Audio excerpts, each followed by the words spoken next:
Olá, amigos do Diário do Iguaçu, do Portal Regional. Recebemos hoje a visita da deputada federal Júlia Zanatta, do PL.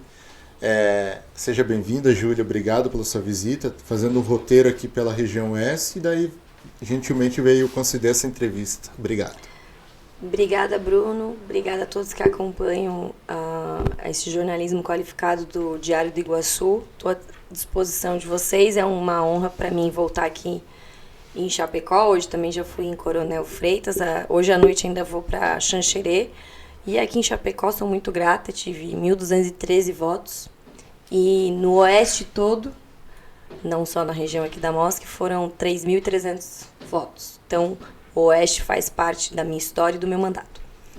Deputada, a primeira pergunta que eu te faço é justamente é a primeira vez que você vem aqui para a região depois da eleição, né? Tinha vindo antes, mas depois de ser eleita, teu primeiro mandato como deputada.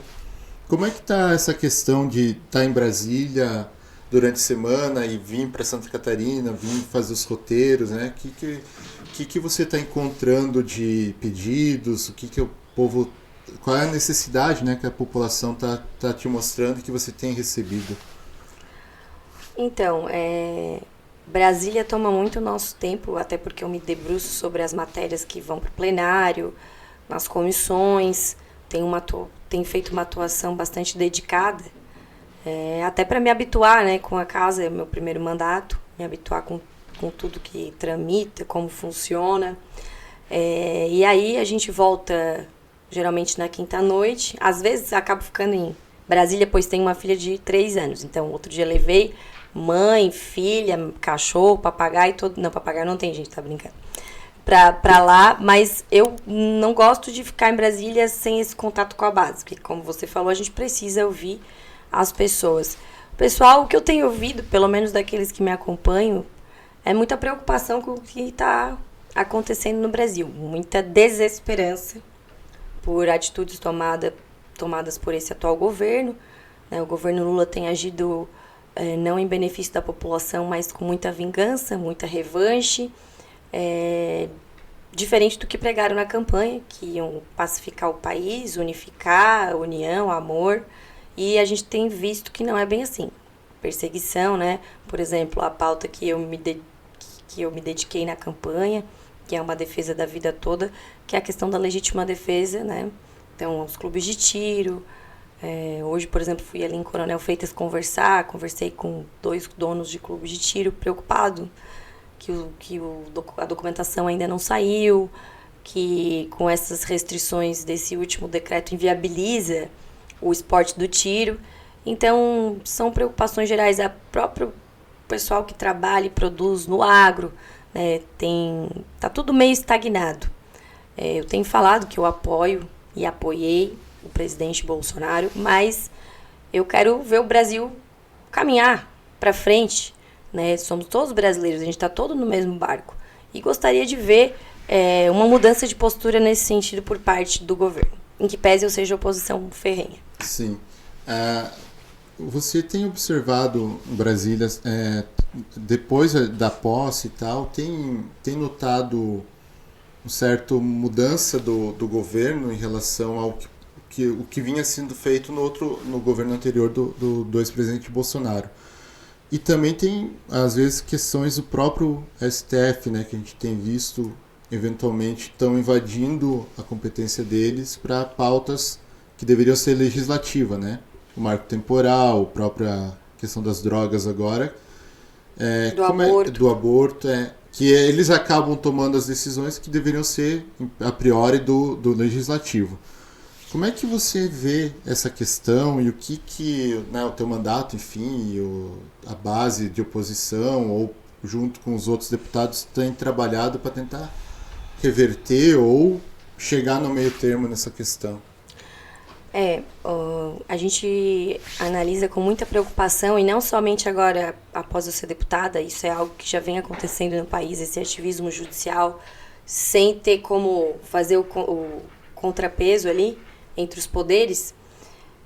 Isso é muito prejudicial para o Brasil, porque para mim atacar a democracia é atacar justamente aqueles eleitos democraticamente, aqueles que têm voto na urna, os representantes do Congresso Nacional, que a gente pode gostar das pessoas que estão lá ou não gostar. Certamente tem gente que se identifica comigo, mas tem gente que me odeia.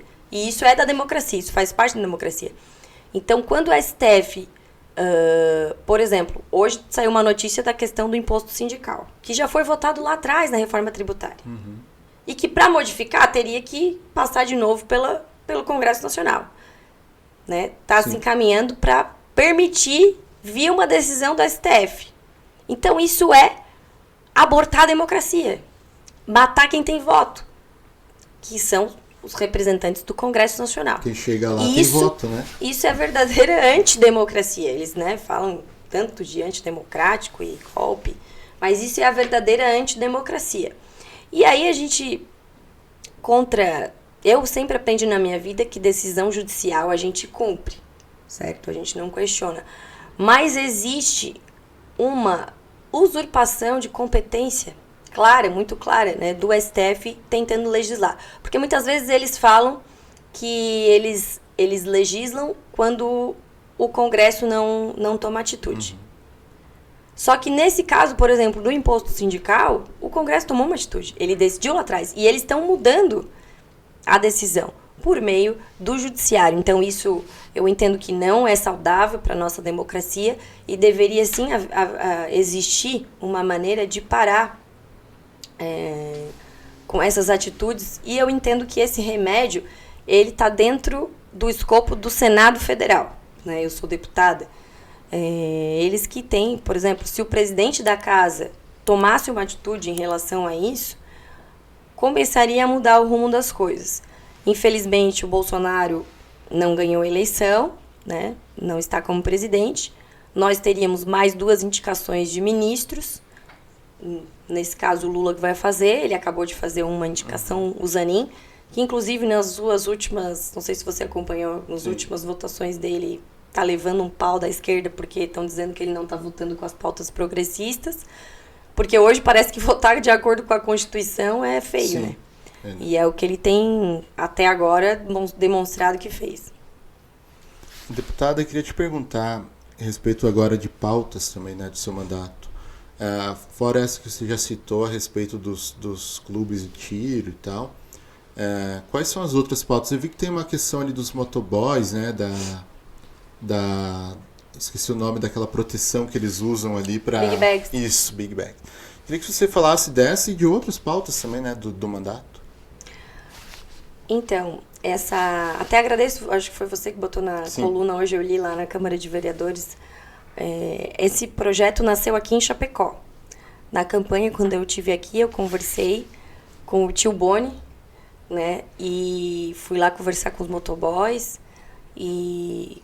Enfim, e eles me demandaram isso, falaram que era uma preocupação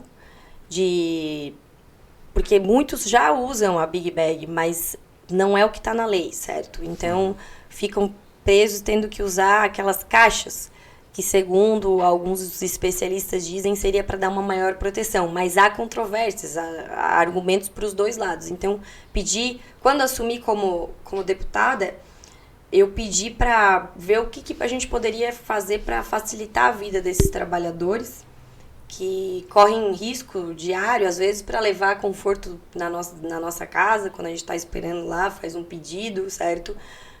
Pedir sobre os motoboys e também os vigilantes. Então, e essa ideia quem me passou foi o tio Boni. E aí a gente fez um estudo e tal. Tinha uma parte da minha equipe que não queria, porque tinha outro estudo, mas eu recebi demandas também de outros motoboys do município de Indaial e protocolei recentemente esse projeto. Tenho trabalhado, feito articulações com outros deputados para ganhar corpo, apoio e que o projeto tramite com rapidez. Porque para eles poderem usar aquela bag, certo? Não a caixa fixa. Não é obrigatório, ele vai usar o que ele preferir, a caixa ou a Big Bag, é só dando uma opção. No caso, vai regulamentar, né, esse uso para ficar tudo dentro da lei, para não ter nenhum problema, né? Isso. Na questão ali do trânsito. Deputada, também para a gente finalizar, como é que você tem enxergado o governo federal, né? A gente sabe que, sendo oposição, obviamente você não concorda com algumas coisas ou muitas coisas do governo federal, mas eu queria que você desse a sua opinião do que, como que você está vendo, né? Até como você citou, teus roteiros pela região têm recebido preocupações, né, a respeito de algumas medidas e tal. Queria que você pontuasse um pouco para quem está assistindo. Essas preocupações? Isso. O que a gente tem conversado, inclusive com deputados que já atuaram na Câmara dos Deputados quando o Lula era presidente nas outras vezes, que o Lula, ele tá, aquilo que eu falei, um cara que assumiu, revolucionário, tá achando que é o Karl Marx vivo, né, e tá implementando coisas de militância mesmo, que ele não fez muitas vezes nos outros governos tão escancaradamente, que os próprios deputados de centro, de partidos que estão dando apoio ao governo, estão vendo com certa preocupação esse radicalismo dele, e falas exacerbadas que tensionam ainda mais a relação já tensionada, certo? Tentando, por exemplo, extirpar bolsonaristas, certo? Falando isso abertamente, se bem que não é coisa de ontem que ele fala isso. Uma vez em Joinville, ele já veio num comício, nunca me esqueço disso, naquela época o adversário dele era o Jorge Bornhausen, o DEM, e na época ele já falou, temos que extirpar o DEM, o Jorge Bornhausen. Depois o Jorge Bornhausen acabou até apoiando ele, né? O José Dirceu foi lá tomar um escão democrático na casa dele, do José Dirceu, para ficar contra o Bolsonaro, e ficou tudo certo. Então, eu vejo ele chamar o agro de fascista, por exemplo, um presidente da República, atacar o setor produtivo, isso gera uma insegurança muito grande. Então, por exemplo, resolução que a ministra da Saúde homologou, falando de aborto, de maconha, falando de redução da idade para poder fazer aquela transição de gênero com 14 anos. Se cometer crime, não é criminoso porque tem 14 anos, mas pode fazer transição de gênero. Então, o brasileiro não aguenta mais essa pauta de lacração. E na campanha, o Lula, para ganhar voto, fez carta compromisso com o evangélico. E está descumprindo. A única coisa que ele está cumprindo é a questão de perseguir os clubes de tiro, que isso aí ele falava abertamente, que ia transformar em biblioteca, e da maneira que ele está fazendo realmente, está inviabilizando o esporte, a defesa da vida, a defesa da propriedade. Tudo que ele é contra, eles são contra a propriedade privada. Eles são contra a vida, desde a concepção. Né? Então ele está no seu terceiro mandato como presidente, elegeu de 1 a 2 vezes e está implementando agora um sistema socialista revolucionário no Brasil. E por isso tem muita gente preocupada com essa postura de um presidente da República de acirrar os ânimos, de apoiar, por exemplo, ditadores como Maduro, que o TSE proibiu postagens de bolsonaristas durante a campanha, associando ele a Maduro. E agora o que a gente vê? A Maduro, Daniel Ortega, que persegue cristãos. A gente está vendo que, de fato, era verdade. A gente já sabia, né? Mas, enfim, naquela época foi proibido falar sobre isso. Foi proibido associar ele à defesa, por exemplo, do aborto. Então, são pautas que não condizem com a opinião da maioria da população brasileira. Se você pegar pesquisas, dados, vai ver que as pessoas não são a favor dessas coisas, certo?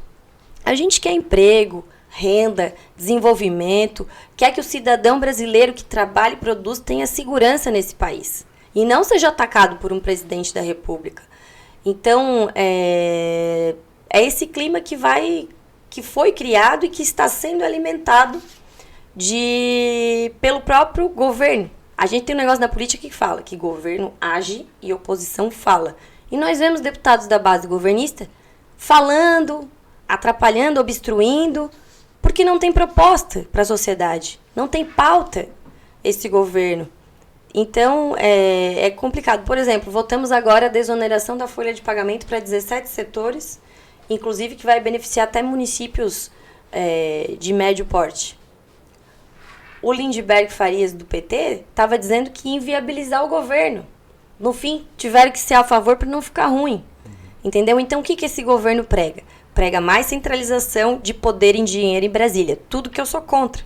Porque eu sou a favor da revisão do Pacto Federativo para que os estados tenham mais autonomia. Para que o meu estado de Santa Catarina, que é diferente do estado do Amazonas, todos têm as suas peculiaridades, as suas qualidades, os seus defeitos, e isso deve ser respeitado. Na reforma tributária que se fez, se centralizou mais poder e dinheiro em Brasília. E isso vai minando a população de poder decidir o destino do dinheiro dos impostos que paga. É sempre mais dinheiro cada vez lá, menos nos estados, né? Municípios. Isso. Que é onde a vida acontece. Onde precisa mais, na verdade, né? Deputada, eu queria te agradecer pela visita, pela entrevista, né? E deixar o Diário do Iguaçu sempre com as portas abertas, né? Para o seu mandato, como a gente faz com todos os deputados que nos visitam, né? E que são aqui do nosso estado. Obrigado. Eu que agradeço, meu mandato está sempre à disposição e fiquem com Deus. Obrigado. Obrigado a todos também. Até o próximo Talk in the I.